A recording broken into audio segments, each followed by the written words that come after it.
Assalamualaikum warahmatullahi wabarakatuh. Saya Fatimah Zahro dari Prodi Pendidikan Ekonomi semester 5. Di video kali ini saya akan menjelaskan materi tentang bank syariah, di mana video ini digunakan untuk memenuhi tugas ujian akhir semester. Bank syariah merupakan bank yang menjalankan kegiatan usahanya berdasarkan prinsip syariah yang terdiri atas bank umum syariah dan bank pembiayaan rakyat syariah.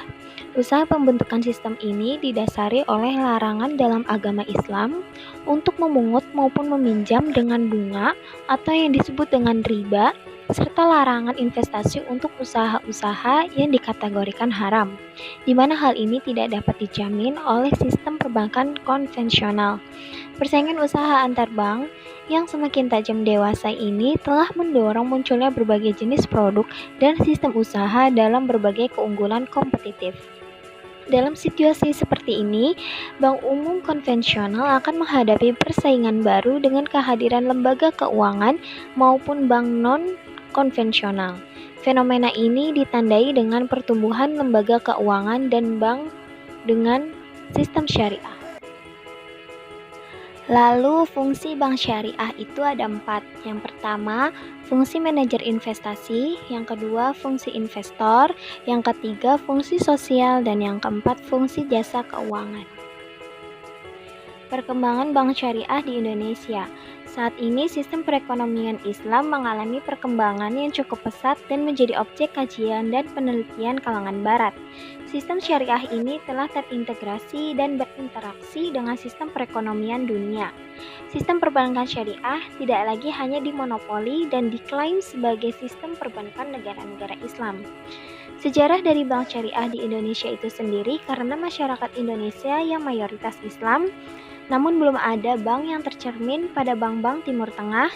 Bank di Indonesia mayoritas merupakan bank cerminan Barat, yaitu Amerika dan Eropa, yang lebih dikenal dengan bank konvensional. Dan sebenarnya kajian tentang bank syariah sudah muncul sejak tahun 1980-an, namun realisasinya berdiri pada tahun 1991 oleh Bank Muamalat Indonesia. Bank ini diprakarsai oleh Majelis Ulama Indonesia dan pemerintah serta dukungan dari Ikatan Cendekiawan Muslim Indonesia dan beberapa pengusaha muslim lainnya. Lalu dasar hukum bank syariah. Berdasarkan pasal 4 Undang-Undang Nomor 21 Tahun 2008 tentang Perbankan Syariah, bank syariah diwajibkan untuk menjalankan fungsi menghimpun dan menyalurkan dana dari masyarakat. Lalu di samping itu, bank syariah juga dapat menjalankan fungsi sosial dalam bentuk lembaga baitul mal dan menyalurkannya kepada organisasi pengelola zakat. Bank syariah juga dapat menghimpun dana sosial yang berasal dari wakaf uang dan menyalurkannya kepada pengelola wakaf atau nazir sesuai dengan kehendak pemberi wakaf. Lalu di sini ada karakteristik bank syariah, yaitu yang pertama berdasarkan dengan prinsip syariah, yang kedua implementasi prinsip ekonomi Islam dengan ciri-ciri pelarangan riba dalam berbagai bentuknya, tidak mengenal konsep time value of money, uang sebagai alat tukar bukan komoditi yang diperdagangkan. Lalu karakteristik yang ketiga, beroperasi atas dasar bagi hasil. Yang keempat, kegiatan usaha untuk memperoleh imbalan atas jasa. Yang kelima, tidak menggunakan bunga sebagai alat untuk memperoleh pendapatan. Yang keenam, azas utama, yaitu kemitraan, keadilan, transparansi, dan universal.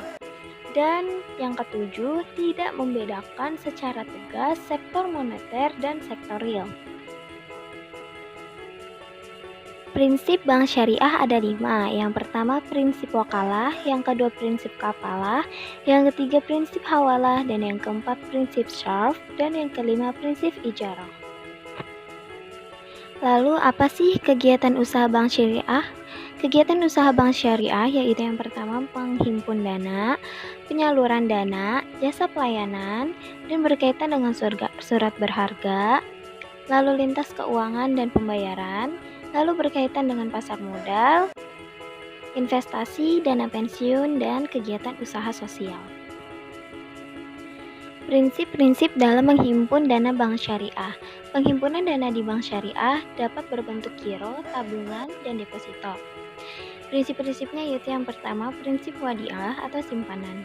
Al-wadiah atau dikenal dengan hemat titipan atau simpanan merupakan titipan murni dari satu pihak ke pihak lain, baik perorangan maupun badan hukum yang harus dijaga dan dikembalikan kapan saja bila si penitip menghendaki. Lalu ada prinsip mudharabah. Mudharabah adalah akad kerja sama antar kedua pihak, di mana pihak pertama menyediakan seluruh modal dan pihak lain menjadi pengelola. Keuntungan dibagi menurut kesepakatan yang dituangkan dalam kontrak. Apabila rugi, maka akan ditanggung pemilik modal selama kerugian itu bukan akibat dari kelalaian si pengelola. Lalu apabila kerugian diakibatkan kelalaian pengelola, maka si pengelolalah yang bertanggung jawab. Jenis-jenis mudharabah. Jenis-jenis mudharabah ada dua. Yang pertama, mudharabah mutlaqah dan mudharabah muqayyadah. Mudharabah mutlaqah adalah penerapan mudharabah mutlaqah dapat berupa tabungan dan deposito sehingga terdapat dua jenis penghimpunan dana, yaitu tabungan mudharabah dan deposito mudharabah. Berdasarkan prinsip ini, tidak ada pembatasan bagi bank dalam menggunakan dana yang dihimpun. Lalu apa sih mudharabah muqayyadah? Mudharabah muqayyadah adalah jenis mudharabah yang pada akadnya dicantumkan persyaratan-persyaratan tertentu. Misalnya, hanya boleh digunakan untuk usaha tertentu, di kota tertentu, dan dalam waktu tertentu. Ikatan-ikatan ini membuat akad mudharabah menjadi terikat dan sempit sehingga disebut mudharabah muqayyadah. Prinsip-prinsip penyaluran dana bank syariah. Yang pertama, prinsip jual beli atau bai. Dalam melakukan jual beli digunakan 3 skema yang meliputi: yang pertama, jual beli dengan skema murahobah, yang kedua, jual beli dengan skema salam, dan yang ketiga, jual beli dengan skema istisna. Yang kedua, prinsip investasi. Dalam melakukan investasi dapat dilakukan dengan skema mudharabah dan skema musyarakah. Yang ketiga ada prinsip sewa. Prinsip sewa dibagi dua, yaitu sewa dengan skema ijarah dan sewa dengan skema ijarah muntahiyah bitamilik. Dan yang keempat ada prinsip bagi hasil atau syirkah, yang dimana transaksi yang penanaman dana dari pemilik modal dengan pengelola untuk melakukan usaha tertentu yang sesuai syariah dengan pembagian hasil antara kedua belah pihak berdasarkan perjanjian yang telah disepakati. Yang kelima, akad pelengkap. Untuk mempermudah pelaksanaan pembiayaan, biasanya diperlukan juga akad pelengkap. Akad pelengkap ini tidak ditujukan untuk mencari keuntungan, namun ditujukan untuk mempermudah pelaksanaan pembayaran. Lalu prinsip yang keenam ada pembiayaan dengan bagi hasil, yaitu dengan al-musyarakah dan al-mudharabah. Lalu apa sih keunggulan dari bank syariah? Keunggulan bank syariah yang pertama yaitu bank syariah relatif lebih mudah merespons kebijaksanaan pemerintah. Yang kedua, terhindar dari praktik money laundering. Yang ketiga, bank syariah lebih mandiri dalam penentuan kebijakan bagi hasilnya. Dan keunggulan yang keempat, tidak mudah dipengaruhi oleh gejolak moneter.